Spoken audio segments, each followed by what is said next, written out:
Magandang umaga po sa ating lahat. Welcome po sa ating morning devotion sa araw na ito. Ang ating talata po ay matatagpuan sa Psalm chapter 29 verses 1 to 5. At ang title po ng ating devotion ngayong umagang ito ay When God Speaks, Everything Listens. Ito po ang sinasabi, Ascribe to the Lord, you heavenly beings. Ascribe to the Lord glory and strength. Ascribe to the Lord the glory due His name. Worship the Lord in the splendor of His holiness. The voice of the Lord is over the waters. The God of glory thunders. The Lord thunders over the mighty waters. The voice of the Lord is powerful. The voice of the Lord is majestic. The voice of the Lord breaks the cedars. The Lord breaks in pieces the cedars of Lebanon. Blessed are we, for we have heard and read the word of our Lord this morning. Before pa sabihin ni David kung gaano kalakas ang boses ng Diyos, inuuna niya ang worship.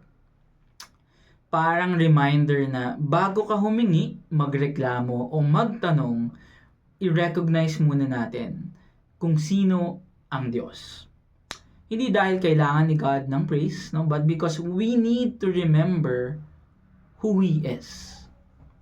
Ano ang napapansin natin sa verses? No? Ginamit ni David ang images ng thunder, mighty waters, cedars, yung isang klase ng sobrang tibay na puno. Sa panahon nila, ang cedars of Lebanon ay parang symbol ng strength, no? Halos imposible basagin, imposible sirain. Alright? Pero sabi sa verse 5, the voice of the Lord breaks the cedars. No, ibig sabihin, walang matigas, walang matibay, walang mabigat, walang komplikado na hindi kayang galawin o hindi kayang tibagin ng ating Panginoon. If God's voice can move creation, kaya rin niyang galawin ang puso, isip, at sitwasyon mo ngayon. Pero reality check, no? Nature obeys God instantly. No? Sabi ni Jesus, pakalmahin yung waters, pakalmahin yung bagyo. Right?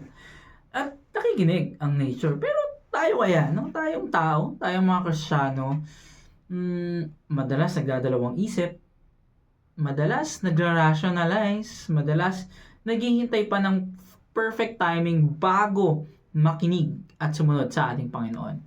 Minsan, naririnig na natin si God, ayaw lang natin sumunod agad. Dahil nga, no, may kanya-kanya tayong gusto.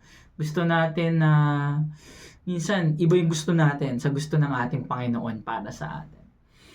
So, paano nga ba tayo makikinig sa ating Diyos ng totoo, ng mahusay? Paano tayo makikinig ng buong puso sa Kanya? So, ating tandaan, no? Dahil nga pakikinig ang ating pag-uusap ngayong umagang ito. So, tandaan natin ang salitang listen.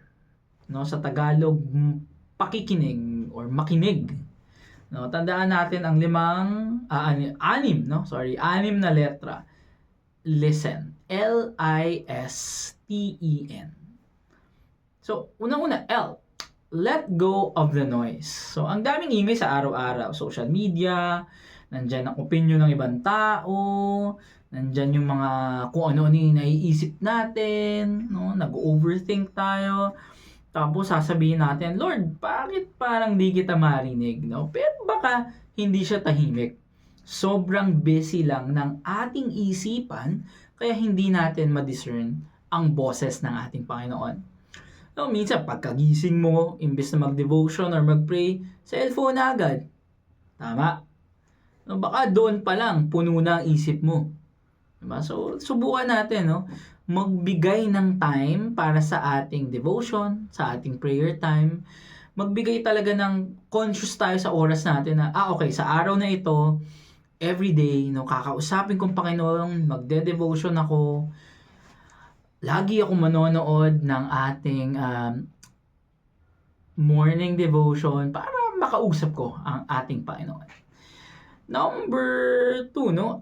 Invite, no? Invite God daily.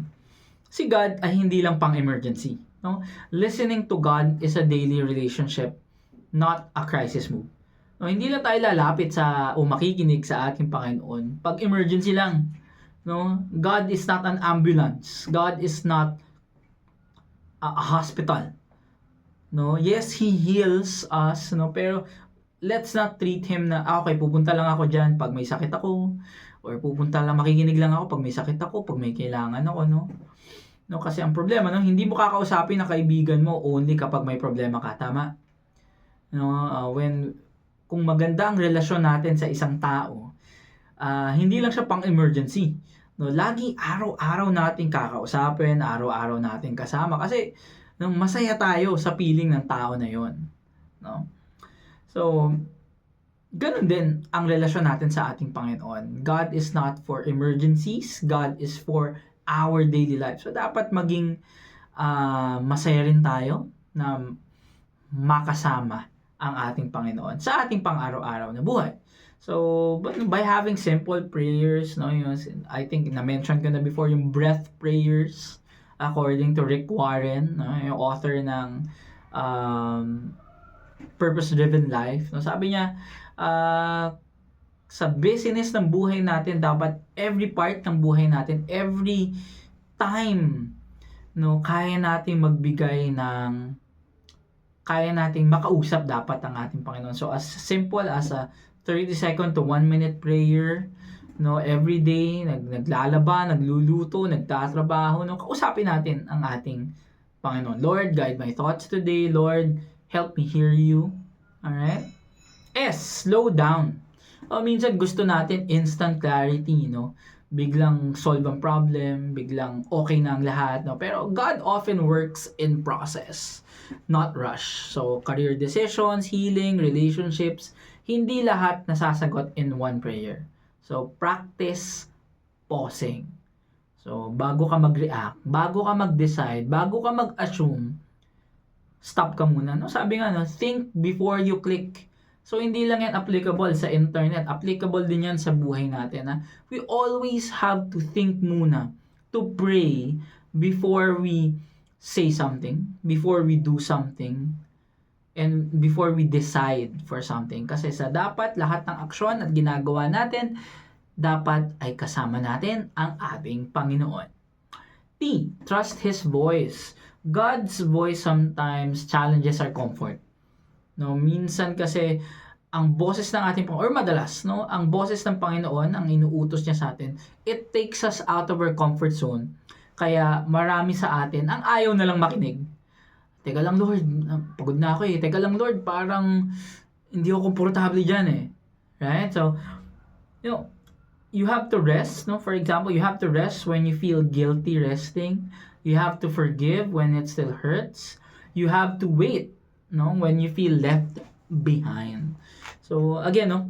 Following God doesn't always feel easy, but it leads to a life that is fulfilling and a life that is with Jesus. So, ganyan yung ginagawa natin. Every time sa youth camp, trust walk. No? Hindi nila nakikita kung saan sila pupunta. Pero nakakarating sila sa dapat nilang puntahan simply because they are trusting God. Or they are trusting the person leading them. So, dapat ganun din tayo sa ating buhay. Yes, hindi natin nakikita kung ano ang buong plano ng ating Panginoon. Pero ang importante, tayo ay nasa Panginoon at ang Panginoon ay magdadala sa atin sa buhay ng walang hanggan. Expect change. So kapag nagsalita ang Diyos, may gagalaw. Hindi laging instant solution, instant happiness, pero palaging clearer perspective, calmer heart, new direction. So, ang pagsunod sa ating Panginoon ay laging may pagbabago. Pero ang pagbabago nito ay laging para sa ating ikabubuti. And lastly, notice His movement. God doesn't always speak in thunder, no? Hindi in grande, hindi sumisigaw, hindi malakas, hindi pakitang tao. He speaks through scripture that suddenly hits, no? Maybe may verse na nagre-rema sa atin. Conversations that linger, maybe nakausap natin ang ating mga pastors or ating mga brothers and sisters in the faith, and then meron paulit-ulit na naaalala natin, na tumatak sa puso't isipan natin, or maybe it's a peace or discomfort that you can't ignore. May magandang nangyari or hindi magandang nangyari sa'yo na ulit-ulit mong nagre-reflect ka doon, no? So you pay attention to God when you pay attention to everything. So God can move through everything. Kaya niyang gamitin lahat para tayo ay madirect, no, kung saan tayo dapat pumunta. Alright, so let's pause and reflect for today, no? Anong boses ang pinapakinggan mo ngayon? Anong ingay ang kailangan mong bitawan? Saan ako tinatawag ng Panginoon para makinig at magtiwala? So those are questions that we can continue to reflect on for the rest of the day today.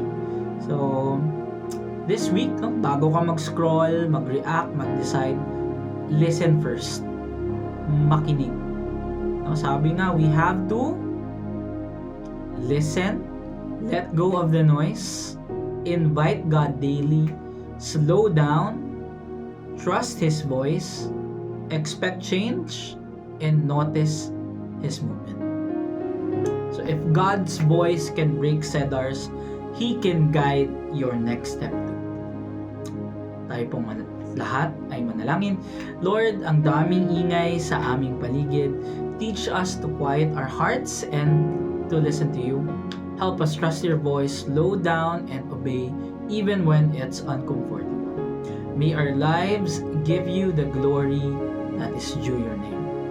This we ask in the mighty name of Jesus. We pray.